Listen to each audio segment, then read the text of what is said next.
YouTube যারা চালান খুব সতর্ক থাকবেন, কারণ এখন আলিম হইতে বেশি পড়া লাগে না, কিছু যদি ইংলিশ শিখিলায় আর শুদ্ধ বাংলা শিখিলায়। আমার সমাজের কিছু মানুষ আছে কয় মাশাআল্লাহ আলহামদুলিল্লাহ কি পরিমাণ ইলিম। জি, যেমন বাংলাদেশের একটা নামের পিছনে আছে আহাজারি। জি, দেখছেন আল্লাহ রাসূলের শানে জাহেল কতটুক বেয়াদবি সূচক শব্দ ব্যবহার করেছে, একবার দুইবার নয়, 4 বার। কয়বার? আগে দেশ ছাড়া হলো, অ্যারেস্ট হওয়ার দরিয়ার বয়ে মালয়েশিয়া গেল, এখন তো খোলা ময়দান, যার মনে যা চায় তা করতেছে। কিছুদিন আগে আমার রাসূলের শানে শব্দ ব্যবহার করলো কাফর। রাসূল নাকি ছিলেন রাখাল ছেলে, গরু রাখাল, বলে নাউযুবিল্লাহ। সারা বাংলাদেশের হক্কানি উলামায়ে কেরামরা ফতোয়া দিলেন তার ঈমান চলে গেছে, কাফির হয়ে গেছে। এর কারণে যে কোনো বক্তার বক্তব্য শুনতে যাবেন ঈমান হারা হবেন। কি হারা হবেন? গভীর ষড়যন্ত্র চলতেছে। ইহুদি নাসারারা লক্ষ কোটি কোটি ডলার ফাইন্যান্স করতেছে বিভিন্ন সংগঠনের পিছনে, ইসলাম নামদারি সংগঠন, জুব্বা কুব্বা দাড়ি পাগড়ি সব আছে। সামান্য একটা কথা আপনার ভিতরে ঢুকাইয়া দিবে যে বিশ্বাস করার সঙ্গে সঙ্গে আপনার ঈমান চলে যাবে। কি চলে যাবে? ওই কাফের, আমার কথা নয়, উলামায়ে কেরামদের কথা, যে শব্দটা রাসূলের শানে ব্যবহার করেছে, শ্রোতা ছিল যারা লক্ষ, তারা যদি এই কথা বিশ্বাস করে নে, আকীদা যদি অন্তরে নে, তাদের ঈমান রইছে? কথা বলেন, থাকবে? কিন্তু নির্লজ্জ বেহায়াকে যখন সতর্ক করে বলা হলো জাতির কাছে, গোটা বিশ্ব মুসলমানের কাছে তুমি ক্ষমা চাও, ভুল স্বীকার করো, আল্লাহর কাছে তওবা করো, কিন্তু এরপরে তওবা করলো না। মাহফিলে গিয়ে বলে আমি কাফিরের কথা শোনার জন্য আপনারা লক্ষ মানুষ কেন আসেন? মানে বুঝাইতে চাইতেছে আমি কাফির না, এর কারণে আপনারা আসেন। আমি তার জবাব দিতে গতকাল বলেছিলাম, এখানে যদি চলচ্চিত্র জগতের একটা অভিনেতাকে আজকে আনা হয় তাহলে কি বলেন 2 লক্ষ হইব নি? না? জি, কথা বলেন। তাহলে বুঝা গেল শ্রোতারা আসে হক না বুঝে। শ্রোতারা আসে, অনেক সময় শ্রোতারা আসে এর চেহারা দেখার লাগি, নাফরমান কোনটা এটা জানার লাগিয়া, দেখার লাগিয়া। কথা ঠিক কিনা? সংশোধিত হন আল্লাহ, তাকে সংশোধিত হওয়ার, জাতির কাছে ক্ষমা চাওয়া, আল্লাহ আল্লাহ রাসূলের কাছে মাফি চাওয়া তৌফিক যেন দেয়। সকলে বলেন আল্লাহুম্মা আমিন। বলতেছিলাম ভাইয়েরা আমার, এই কোরআন আমাদের ঘরে না থাকার কারণে দোয়া করি আমরা।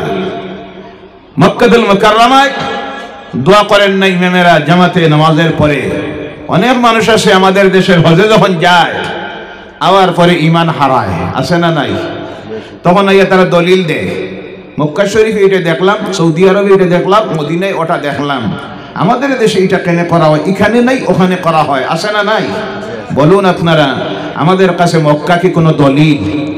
জি, মদিনা দলিল, সৌদি আরব দলিল। সৌদি আরব যদি দলিল হয়, সৌদি আরবে যা হয় তা যদি জায়েজ হয়, তাহলে তো সিনেমা হল খোলা যায়, জি, মদের দোকান খোলা যায়। নাফরমান ক্ষমতায় যেটা আছে এটা তখন পারমিশন দিছে, সিনেমা হল, মদের দোকান, মহিলাদের ড্রাইভিং, নাইট ক্লাবে নাইট অনুষ্ঠান। নাউযুবিল্লাহ বলেন। দলিল আমাদের কাছে হলো কোরআন এবং হাদিস। কথা ঠিক কিনা? কোরআন যা বলবে জায়েজ, হাদিস যা বলবে জায়েজ। সাহাবায়ে কেরামদের জীবন আমরা দেখব, পূর্ববর্তী উলামায়ে কেরামদের, আউলিয়া কেরামদের জীবন দেখব, তারা যা করে গেছেন, জায়েজ বলেছেন, তা হলো আমাদের জন্য দলিল। কথা বোঝা গেছে? সেখানে তারা ফরজ নামাজের পরে দোয়া করেন না, তার কারণ হলো লক্ষ লক্ষ মানুষ জামাতে নামাজ পড়তেছে রাস্তায়। 5 ওয়াক্তের নামাজে রাস্তা, যতটা রাস্তা আছে মক্কা সব ব্লক হয়ে যায়, মানুষ দাঁড়াই আছে নামাজে, অসুস্থ মানুষ, বয়স্ক মানুষ, এই তাপমাত্রা 43°C চলতেছে, পা জমিনে রাখা যায় না অবস্থা, বেহুশ হয়ে পড়ার আশঙ্কা আছে। তাই বেশিরভাগ জুমার নামাজে ইমামেরা সূরা কুল আউযু বিরাব্বিল ফালাক, কুল আউযু বিরাব্বিন নাস, কোন সময় প্রথম রাকাতে ইন্না আতাইনা কাল কাউসার, দ্বিতীয় রাকাতে কুল হুয়াল্লাহ পড়েন। কারণ তারা দেখেন মুক্তাদির কষ্ট হবে। কার কষ্ট হবে? মুনাজাতে লাগেন না, আর মুনাজাত শুরু করলে তোয়াফে যারা আছে বিরাট অসুবিধা তৈরি করে দিবে। ইমাম বাইর হওয়ার রাস্তা ব্লক হয়ে যাবে। এরপরে অসুস্থ মানুষ আছেন যারা সহ্য করতে পারতেছে না, এরপরে বয়স্ক মানুষ আছেন কষ্ট হবে, তাই তারা দোয়াটা করেন দ্বিতীয় খুতবায়। কোন খুতবায়? দ্বিতীয় খুতবায় যা দোয়া করার তারা করেন। আর মুক্তদি যারা বুঝে আর যারা না বুঝে চোখের পানি ছেড়ে দিয়ে ইমামের সঙ্গে তারা বলতে দেখে আল্লাহুম্মা আমিন, আল্লাহ তুমি ইহা কবুল করো। দেখি আসি আমার দেশের অনেক আছে যারা কয় আমাদের দেশে দেখি নামাজের পরে দোয়া, মিলাদের পরে দোয়া, কবর জিয়ারতে দোয়া। মক্কা শরীফে গিয়ে দেখলাম দোয়া নাই। জি কয়নি না? এরপরে দেখবেন অনেকে কয় সৌদি আরবে গিয়ে দেখলাম নামাজ পড়তে মাথায় টুপি দেওয়া লাগে না, আমরা এখানে খালি টুপি আর টুপি। জি এটা তো দলিল নাই, দলিল তো হলো কোরআন হাদিস। অনেকটা এখানে গিয়ে কয় বছর চাকরি করার পরে আইয়া দেখা যায় তহরিমা বান্ধে। জি আছে না নাই? এটা আমাদের মজহবে নাই, মজহব আলাদা। মার বাইরা বলতেছিলাম যখন দোয়া করা হচ্ছে মক্কাতুল মুকাররমায়, আল্লাহর ঘরের ইমাম দ্বিতীয় খুতবায় দোয়া করতেছেন, লক্ষ লক্ষ মুসল্লিরা কান্দিছিল ফিলিস্তিনের মুসলমানের জন্য। আমার মনে হলো আজকের দোয়া আল্লাহর দরবারে কবুল হয়ে যাবে, আল্লাহ একটা ফয়সালা দিয়ে দিবে, ফিলিস্তিন স্বাধীন হবে, মসজিদুল আকসা মুসলমানের হাতে ফিরে আসবে। কিন্তু পরবর্তীতে দেখলাম সেই দোয়া আল্লাহর দরবারে কবুল হলো না। না হওয়ার কারণ কি? তার কারণ হলো ও আমার ভাইরা জেনে রাখবেন, বেনমাজি যখন আল্লাহর দরবারে দোয়া করে তার কোনো দোয়া আল্লাহর দরবারে কবুল হয়। বেনমাজি কোনো ইবাদত আল্লাহর দরবারে কবুল হয় না যতক্ষণ না সে নামাজের উপর আমল তৈরি করে। ও আমার ভাইরা মুসলমানেরা, বর্তমানে এই পৃথিবীর মুসলমানরা, আমরা পৃথিবীর জনসংখ্যা হলো 8 কোটি। কয় কোটি? 800 কোটি। কত কোটি? ঘুমাই গেছে যাইতা কি দোয়া হয়ে যাইত আরো কিছু সময়, তাহলে কথা বলতে হবে। জি রাজি আছে? পিছনে যারা আর একটু আউগাইন না, তাহলে আপনাদের সুবিধা হবে। অনেক সময় তো এক জায়গায় বসছেন, পায়ে ব্যথা করতেছে, কোমরে ব্যথা করতেছে, একটু নড়াচড়া করলে আরাম লাগবে। চাপিয়ে আসলে সামনের দিকটা কমপ্লিট হয়ে গেলে মাহফিলের সৌন্দর্যতা বাড়বে। আপনার কারণে মাহফিলের সৌন্দর্যতা যদি বাড়ে, আল্লাহ আপনার উপর খুশি রাজি হইতে পারে কিয়ামতের দিন তার জান্নাতের এইভাবে বাগানে তোমাকে বসাইয়া দিতে পারে। বলে সুবহানাল্লাহ।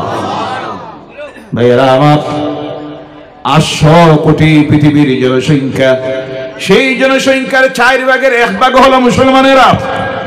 182 কোটির ঊর্ধ্বে বর্তমান এই পৃথিবীর মুসলমান। সুবহানাল্লাহ। এর কারণেই তো তাদের গায়ে জ্বালা যন্ত্রণা শুরু হয়েছে। দেখতেছে দিন যত যাইতেছে মুসলমানদের সংখ্যা বাড়তেছে। সুবহানাল্লাহ বলেন। এরা ভালো হানি খায়, ভালো ভালো খাবার খায়, গরুর মাংস খায়। সুবহানাল্লাহ বলেন। গরুর মাংস হালাল না হারাম? জায়েজ না নাজায়েজ? পাক না নাপাক? খাইতে মজা লাগে নি না? বলেন আলহামদুলিল্লাহ। যার কারণে এদের আওলাদ বেশি হয়, আওলাদ বেশি হয়। যেমনে দেখে চিন্তায় পড়ে, আহারে এরা যে পরিমাণ সংখ্যা বাড়তেছে, না জানি কোন দিন আসাম লইয়া বাংলাদেশ যায় গিয়া। এইভাবে পাগল আছে না নাই? বলেন। আমরা যদি বাংলাদেশ যাওয়ার ইচ্ছা হতো, যখন দেশটা পার্টিশন হয়েছে, আলাদা হয়েছে, পূর্ব পাকিস্তান পশ্চিম পাকিস্তান নিয়ে যে দেশটা তৈরি হলো তার নাম হলো পাকিস্তান। কোনটা? আর একটা হইল ভারতবর্ষ। আমরা চাইলে, আমাদের পূর্বপুরুষেরা চাইলে সেই সময় পূর্ব পাকিস্তান আজকের বাংলাদেশে যাওয়ার সুযোগ আসলো নি না? যাইতে পারতো নি না? যায় নাই। কারণ এই দেশের মাটির সঙ্গে আমাদের আত্মার সম্পর্ক, ইমানের সম্পর্ক। তাই আমরা এই দেশকে ত্যাগ করি নাই। এই দেশে আসি, থাকবো, মরবো, কিয়ামতের দিন উঠবো ইনশাআল্লাহ। বলেন ইনশাআল্লাহ। ভয় করিও না, ভয় করিও না তোমরা। আমরা বাংলাদেশে যাইতাম না, আর আমরা বাংলাদেশিও নাই। যারা বাংলাদেশি তাদের রক্তের সম্পর্ক বাংলাদেশের সঙ্গে, এর জন্য অনেক সময় তাদের মনে ডর ভয় আয়, না জানি এরাও নিজে আর গিয়া। আমরা যাইব না। এই দেশ আমাদের জন্মভূমি, এর সঙ্গে আমাদের মহব্বত, কলিজার সম্পর্ক। এটা ইসলাম আমাদেরকে শিখাইছে। কে শিখাইছে? জনসংখ্যা বৃদ্ধি দেখে অনেক সময় খারাপ সমালোচনা করে, কিন্তু ভাইয়েরা আমার, হালালে আল্লাহ বরকত দিয়েছেন, হারামে বরকত। গরু দেয় বাচ্চা কয়টা? তাড়াতাড়ি বলবেন কয়টা? ছাগল দেয় কয়টা? দুইটা বা একটা? কুকুর দেয় কয়টা? শুকর দেয় কয়টা? কুকুর হালাল না হারাম? শুকর হালাল না হারাম? যে পরিমাণ বাচ্চা দেয়, এই পরিমাণ যদি থাকতো তাহলে কুকুরের আর শুকরের জ্বালায় যন্ত্রণায় হাঁটা সম্ভব হতো, কিন্তু দে হারাম হওয়ার কারণে কুকুরের বাচ্চা নেই শিয়ালে, শুকরের বাচ্চা নেই কুকুরে, কিন্তু গরু দেয় একটা হালাল, বলে সুবহানাল্লাহ। ছাগল দেয় দুইটা বা একটা হালাল, যার কারণে প্রতি বকরা ঈদের দিন মুসলমানেরা নাই করে, শুধু বরাক উপত্যকার মুসলমানেরা গরু ছাগল কুরবানি দেয় নাই করে, আমার অনুমান বলে নাই করে 5 লক্ষের ঊর্ধ্বে হবে, কথা ঠিক কিনা? কিন্তু গরু শেষ হয়ে গেছে না আছে? ছাগল শেষ না আছে? কারণ এটা হলো হালাল, হালালে আল্লাহ বরকত দেয়, বলেন সুবহানাল্লাহ। হারামে বরকত নাই, সুদের মধ্যে বরকত নাই, ঘুষে বরকত নাই, তার কারণ হলো তা হারাম। হালাল রুজি করো, হালাল খামাও, যদি কম হয় আমার আল্লাহ তার মধ্যে বরকত দেয়। তার প্রমাণ দেখাবেন মসজিদের ইমামের বেতন কত হাজার?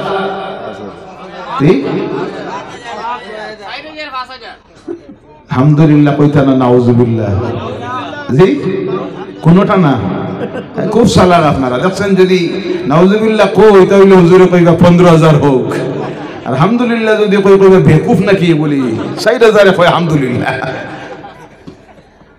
ভাইয়েরা আমার, মসজিদের ইমামের বর্তমান সময়ে কম পক্ষে বেতন হওয়ার প্রয়োজন 15,000, কারণ ডিউটিটা হলো 24 ঘন্টা। এমন এক চাকরি দুনিয়ায় আর নাই যার ডিউটি করা লাগে 24 ঘন্টা।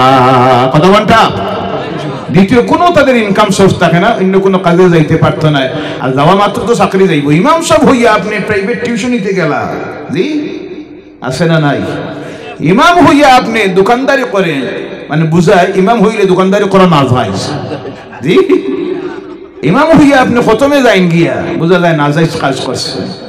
ভাইয়ারা আমার, কারণ বর্তমান দ্রব্য মূল্যর যুগে একজন মানুষের রোজ যদি 500 টাকা হয় ইনকাম, এটা দিয়েও চলা অসুবিধা আছে না নাই? কিন্তু আমার সমাজ বুঝে না, কথায় কথায় এসেছে। আমরা অনেক সময় ভাবি এদের রুজির মধ্যে বরকত আছে, তার প্রমাণ ভদ্রলোক মসজিদে গেছে জুমার নামাজে গিয়া কই, ইমাম সাহেব দোয়া দিবা, আমার ছেলেটার আজকে ইন্টারভিউ চাকরির জন্য। ইমাম সাহেব দোয়া করলেন, আল্লাহ ওই ভদ্রলোকের ছেলেটা যেন ইন্টারভিউতে পাস করে, তার যেন চাকরিটা হয়, আর সঙ্গে আল্লাহ তার বেতনটা যেন আমার সমান হয়। জি দোয়া বোঝা গেছে? অপেক্ষা করে খালি নামাজটা শেষ হোক, তোমার দোয়া শিখাই। নামাজ শেষ হওয়ার পরে যে ইমাম সাহেব খোল্লা কি আপনি? বলে হইছে কি? আপনি তো কইলা দোয়া করার লাগিয়া। আমি তো দোয়া করলাম। বলে দোয়ার জন্য বলছি? চাকরি হওয়ার জন্য। বেতন বলছি আপনার বলার জন্য। অসুবিধা কি? আপনার বেতন হইল 7,000। 7,000 কি কোনো মানুষ চলে? ইমাম সাহেব বললেন, জনাব মুহতারাম, সম্মানিত ব্যক্তি, আমার যদি 7,000-এ চলে, আপনার ছেলের কেন চলবে না? বলল, কম পক্ষে তো দোয়াতে আপনি করার প্রয়োজন ছিল, আবার ছেলেটার বেতন যেন হয় 50,000। কত হাজার?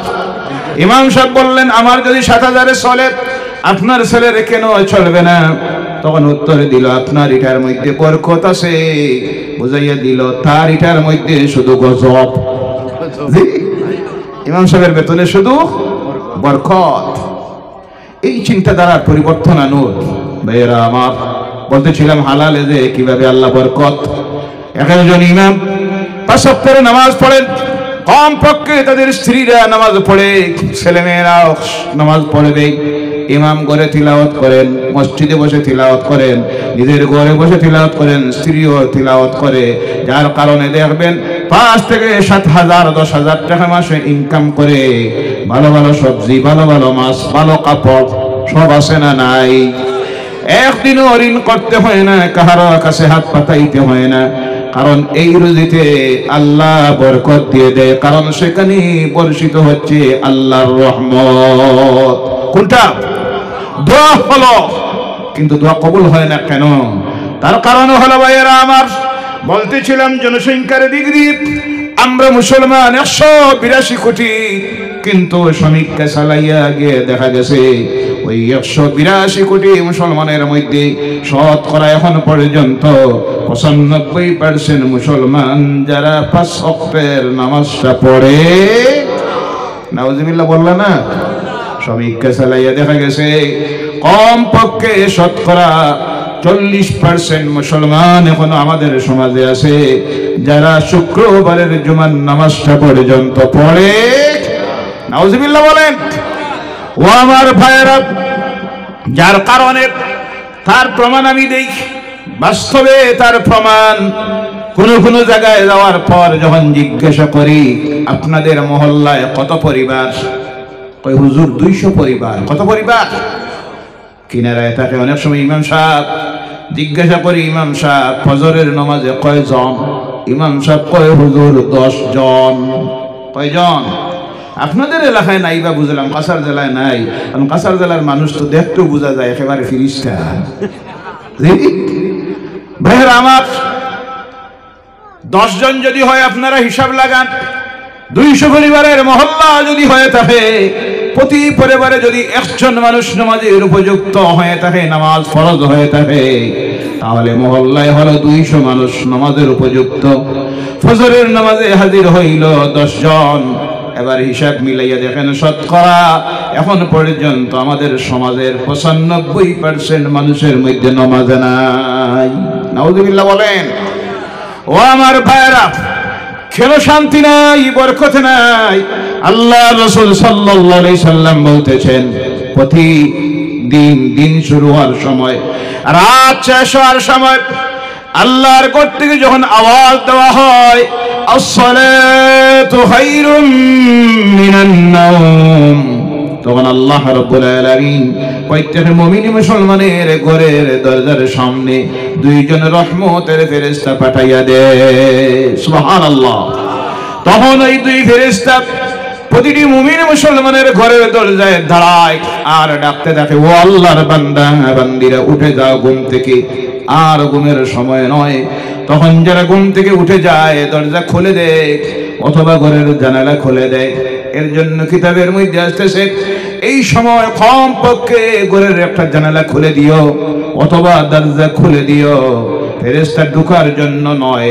এই সময় ফেরেশতা ডাকে, তাই তার ডাকে সাড়া দিয়েছে প্রমাণ দেওয়ার জন্য দরজা খুলে দিও।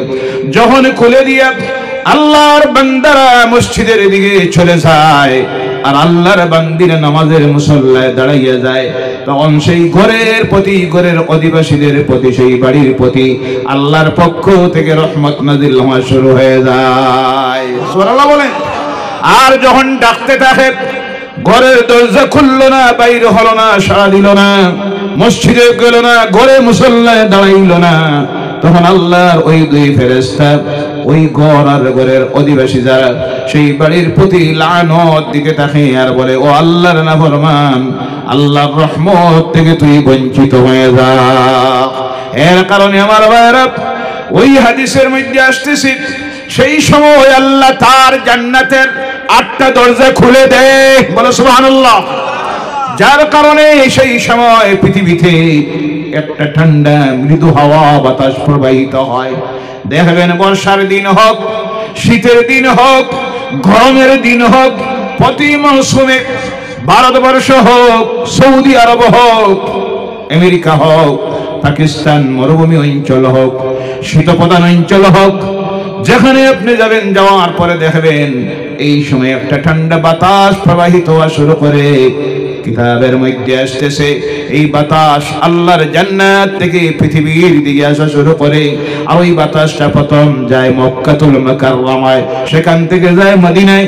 এর কারণে মক্কাতুল মুকাররমায়, মদিনাতুল মুনাওয়ারায় গেলে আল্লাহ প্রত্যেককে যাওয়ার তৌফিক দেন। বলেন আল্লাহুম্মা আমিন। আর জোরে বলেন আল্লাহুম্মা আমিন।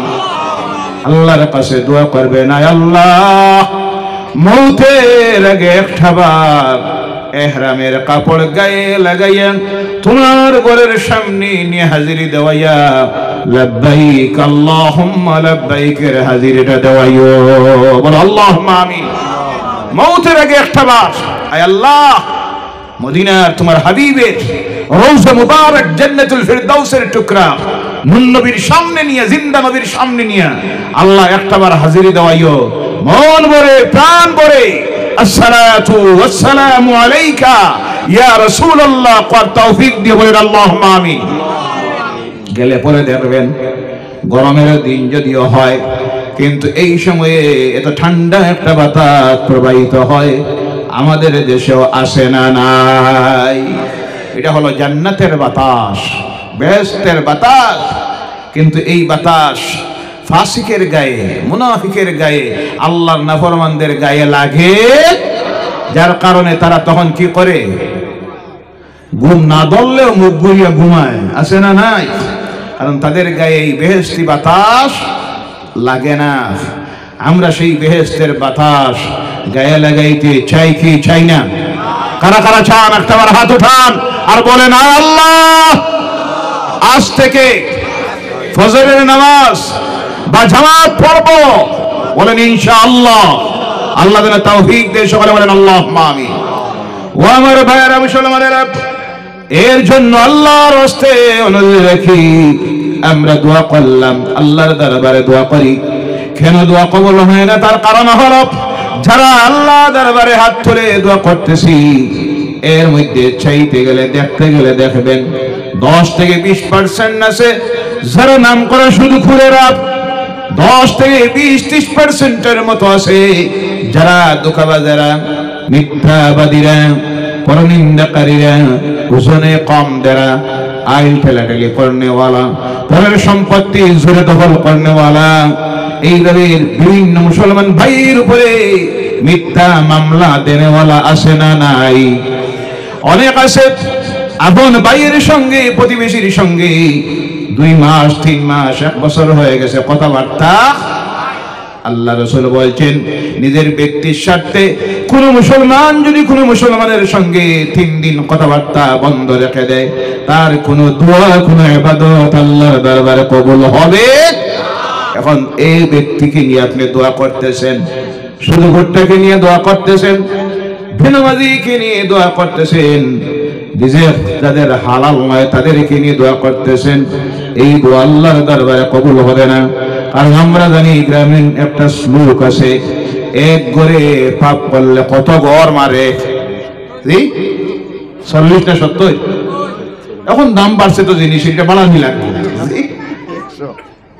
এহে পাপ করলে 70 গড় মারে। এক গুনাহগারকারীর কারণে 70টা মানুষের উপরে আল্লাহর গজব আসে, লানত আসে। আজ গোটা সমাজ আমাদের আল্লাহর নাফরমানিতে নিমজ্জিত। ও আমার ভাইরা, এর থেকে যদি জাতিকে, সমাজকে সংশোধন করতে হয়, প্রথম যে আমলটা তৈরি করতে হবে আমাদের প্রত্যেকের, সেই আমলের নাম হলো নামাজ। কোনটা? আওয়াজ করে বলেন কোনটা? নামাজ। নামাজ পড়তে হবে। 5 ওয়াক্তের নামাজের আমল যতক্ষণ পর্যন্ত তৈরি করতে পারবো না, এই পৃথিবীতে নৈতিক চরিত্র আমাদের সংশোধিত হবে না। নৈতিক চরিত্রকে যতক্ষণ সংশোধন করতে পারবো না, আল্লাহর সাহায্য আসবে, গজবাত, ওয়ালিয়াত আসতে থাকবে। এর জন্য আল্লাহ আমাদেরকে শিখাইয়া দিতেছেন, সমাজ থেকে যদি আল্লাহর নাফরমানি দূরীভূত করতে হয়, তোমাদের কি কাজ করতে হবে শুনো। ইন্নাস সালাতা তানহা আনিল ফাহশাই ওয়াল মুনকার।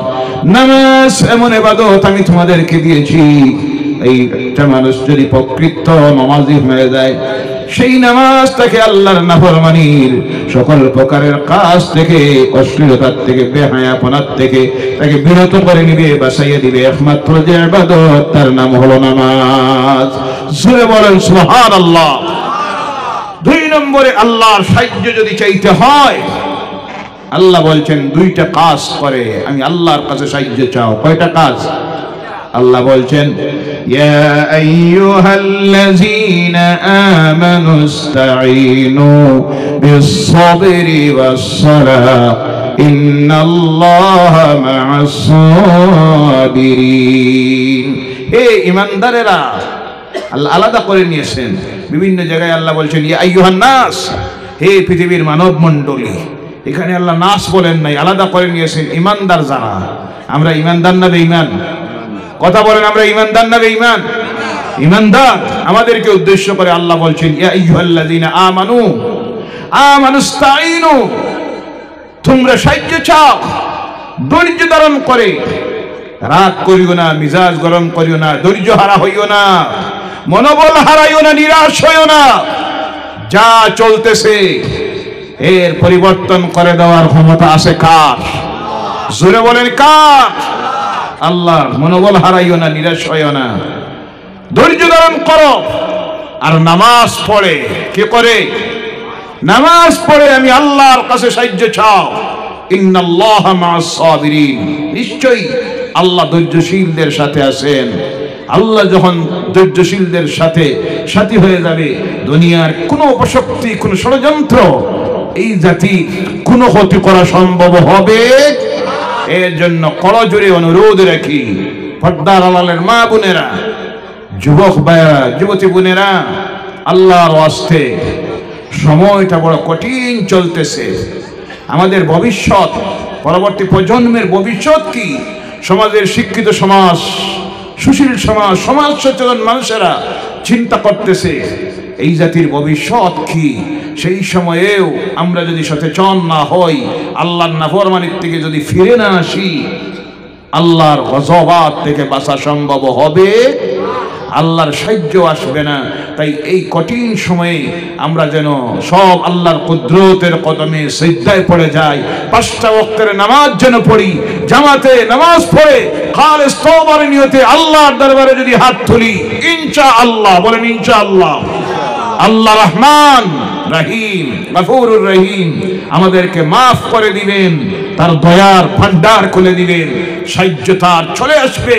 আর আল্লাহর সাহায্য যদি চলে আসে, ইনশাআল্লাহ, বলেন ইনশাআল্লাহ, আগামী এই পৃথিবী হবে ইসলামের আর মুসলমানদের, বলেন সুবহানাল্লাহ। আল্লাহ আমাদেরকে 5টা ওয়াক্তের নামাজি যেন বানাইয়া দেন, বলেন আল্লাহুম্মা আমিন। ওয়া মা আলাইনা ইল্লাল বালাগ ওয়া আখিরু দাওয়ানা আলহামদুলিল্লাহি রাব্বিল আলামিন। আল্লাহুম্মা আমিন। ربنا ظلمنا أنفسنا وإن لم تغفر لنا وترحمنا لنكونن من الخاسرين. ربنا آتنا في الدنيا حسنة وفي الآخرة حسنة وقنا عذاب النار وادخلنا الجنة مع الأبرار برحمتك يا عزيز يا غفار يا رب العالمين. আয় আল্লাহ, আমরা গুনাহগার, গোটা জীবনটা তোমার নাফরমানি করে করে নষ্ট করে দিয়েছি মাবুদ, কিন্তু দুনিয়ার কেউ দেখে না, জানে নাই। তারপরও তোমার ডরে আর ভয়ে, কবরের ডরে আর ভয়ে, মৌতের ডরে আর ভয়ে, দুজখের আযাবের ডরে আর ভয়ে প্রতি রাত্রিতে হাজার হাজার তোমার বান্দাদেরকে নিয়ে তোমার দরবারে হাত তুলে বিগত জীবনের গুনার কথা স্বীকার করতেছি। আল্লাহ রব্বুল আলামিন, একটাবার আমাদের প্রতি তোমার রহমতের দ্বারটা খুলে দাও। এই গভীর রাত্রিতে তোমার বান্দারা এই প্যান্ডেলে বসে আছে, পর্দার আড়ালের মা বোনেরা বসে রয়েছে। আল্লাহ, কাউকে তুমি খালি হাতে ফিরাইও না ইয়া আল্লাহ। জীবনের সমস্ত গুনার কথা স্মরণ করে খালিস তওবার নিয়তে তোমার দরবারে হাত তুলে আরজ করতেছি। আল্লাহ, আমাদের আমল নামার জীবনের গুনাহগুলি তুমি নেকি দিয়ে বদলাইয়া দাও। গুনাহ লন্ডভন্ড হিসাবে আমাদের কাউকে মালাকুল মউত আজরাইলের সামনে হাজির করিও না আল্লাহ। 3 বান্দের কাফনের ভিতরে মাবুদ গুনাহগার হিসাবে আমাদেরকে ঢুকাইও না। আয় আল্লাহ, এই মাহফিলের আয়োজন করতে গিয়ে তোমার যত বান্দা বান্দিরা হাজার হাজার শত শত টাকা পয়সা দিয়ে সাহায্য করলো, কেউ হাত দিয়া, কেউ মুখ দিয়া, কেউ সুপরামর্শ দিয়া, এই মুহূর্তে যারা প্যান্ডেলের ভিতরে ঢুকে গেছেন, বলার জন্য আমরা যারা এসেছি, শোনার জন্য যারা এসেছেন, আল্লাহ আমাদের যাদের মা বাপ অন্ধকার কবরের গাড়ায় শুয়ে আছেন, আজকের এই মাহফিলের খুল আলোচনার সবটুকুন তাদের কবরে পৌঁছাইয়া দাও। আল্লাহ এই মাহফিলটা আমাদের মা বাপের জন্য নাজাতের জরিয়া বানাইয়া দাও। সেই সঙ্গে আল্লাহ যাদের মা বাপ জমিনে আছেন, ওই শান্তির জায়গাটা, রহমতের জায়গাটা, দোয়ার জায়গাটাকে বেশি দিন আমাদের নয়নের সামনে রাখিও। আয় আল্লাহ, তোমার দরবারে রোজা রাখি, আমাদের মা বাপের হায়াতটাকে দরাজ করে দাও, সুস্থতার জীবন দাও। সেই সঙ্গে আল্লাহ আমাদের দাদা দাদি, নানা নানি, শ্বশুর শাশুড়ি, আত্মীয় স্বজন, বন্ধু বান্ধব, ভাই বোনেরা, প্রতিবেশীরা, মহল্লাবাসীরা, পরিচিত মায়ার মানুষেরা, খাস করে এই এলাকার এই মহল্লার যত মানুষ অন্ধকার কবরের গাড়ায় চলে গেছেন, আজকের এই মাহফিলটা তাদের জন্য নাজাতের জরিয়া বানাইয়া দাও। সেই সঙ্গে আল্লাহ সৌদিপুর ঈদ মিলাদুন নবী সাল্লাল্লাহু আলাইহি সাল্লাম কমিটির যুবকেরা যে আয়োজনটা করেছে, আল্লাহ এই মাহফিলটা তাদের জন্য, তাদের পক্ষ থেকে তুমি কবুল করে নাও। তারা সহ আমরা যারা হাত তুলেছি, প্রত্যেকের রুজিতে বরকত দাও, হায়াতে বরকত দাও, মালের মধ্যে বরকত দাও, ইজ্জতে বরকত দাও, বাড়ি ঘরে তোমার রহমত বরকত নাজিল করে দাও। আয় আল্লাহ, তোমার দরবারে করজোড়ে আরজ রাখি, জমিনে যতদিন রাখো আল্লাহ সুস্থতার জিন্দেগি দিয়ে রাখিও, তোমার গোলামির জিন্দেগি দিয়ে রাখিও, অসুস্থতার জিন্দেগি দিও না, অভাবের জিন্দেগি দিও না, পেরেশানির জিন্দেগি দিও না, ঋণের বোঝা মাথা তুলে জমিনে ফিরাইও না, বেকার বানাইয়া জমিনে ফিরাইও না। আমাদের বোদামলের কারণে আমাদেরকে বড় বড় মাসাইবাত গজবাতের হাওয়ালা বানাইও না। আমাদের বিবি বাচ্চাদের মওত আমাদের সুখের সামনে দিও না আল্লাহ। তাদের ছেলেমেয়েরা স্কুল, কলেজ, মাদ্রাসা, ইউনিভার্সিটিতে পড়তেছে, তাদেরকে সুশিক্ষায় শিক্ষিত বানাও, উচ্চ শিক্ষিত বানাও, সমাজে প্রতিষ্ঠিত করে রাখিও আল্লাহ। বিশেষ করে আমার সমাজের যুবক ভাইয়েরা আজ ইসলাম থেকে দূরে সরে যাচ্ছে, তোমার নাফরমানির কাজে যারা লিপ্ত হয়ে গেছে, আল্লাহ তোমার কুদরতের শক্তি দিয়ে তাদেরকে হেদায়েত করে দাও আল্লাহ। প্রতিটা মুসলমান নরনারীকে, যুবক যুবতীদেরকে 5টা ওয়াক্তের নামাজি বানাইয়া দেও আল্লাহ। যারা নামাজ পড়ি 5টা ওয়াক্তের নামাজ জামাতে আদায় করতে পারি তৌফিকটা দিও ইয়া আল্লাহ। আল্লাহ, জীবনের শেষ সময়টা যখন হাজির হবে, বড় কঠিন সময়, সাকরাতুল মউতের ঘাটে আটকাইও না বাবু। নার্সিংহোম মেডিকেল কলেজে নিয়ে শোয়াইয়া মাস দিন জবান বন্ধ করে রাখিও না আল্লাহ। নামাজ রোজা কজা করাইয়া কাফনের ভিতরে ঢুকাইও না মাবুদ। রাস্তাঘাটে ফেলাইয়া, সুর ডাকাতে রাতে ফেলাইয়া, জালিমদের হাতে ফেলাইয়া মোটা দিও না ইয়া আল্লাহ। জীবনের শেষ সময়ে যখন হাজির হবে, নূরের নবী নয়নের সামনে হাজির করে দিও আল্লাহ। আর দুনিয়ার জীবনের শেষ কথাটা বারবার আমাদের জবানটা দিয়ে জারি করে দিও, লা ইলাহা ইল্লাল্লাহু মুহাম্মাদুর রাসূলুল্লাহ। সুবহান রাব্বিকা রাব্বিল ইজ্জাতি আম্মা ইয়াসিফুন ওয়া সালামুন আলাল মুরসালিন ওয়ালহামদুলিল্লাহি রাব্বিল আলামিন। আমিন। আসসালামু আলাইকুম ওয়া রাহমাতুল্লাহ। ধৈর্য ধরে বসুন। আপনাদের সামনে তরুণ সুবক্তা আলহাজ হযরত মাওলানা এনামুল হক সাহেব উপস্থিত হয়েছেন। উনি আমার সঙ্গে পরামর্শ করেছিলেন দাওয়াত রাখার পরে যে রাত্রে 1টায় গেলে এই শ্রোতার মানুষকে পাওয়া যাবে। আমি বললাম আমাদের কাছাড় জেলায় রাত 1টা 2টা পর্যন্ত শ্রোতারা বসে থাকে, কথা ঠিক কিনা? আলহামদুলিল্লাহ, আপনারা বসে থাকুন, মূল্যবান আলোচনা রাখবেন, সেই আলোচনা শোনা আমল করার আল্লাহ যেন তৌফিক দেয়। বলেন আল্লাহুম্মা আমিন।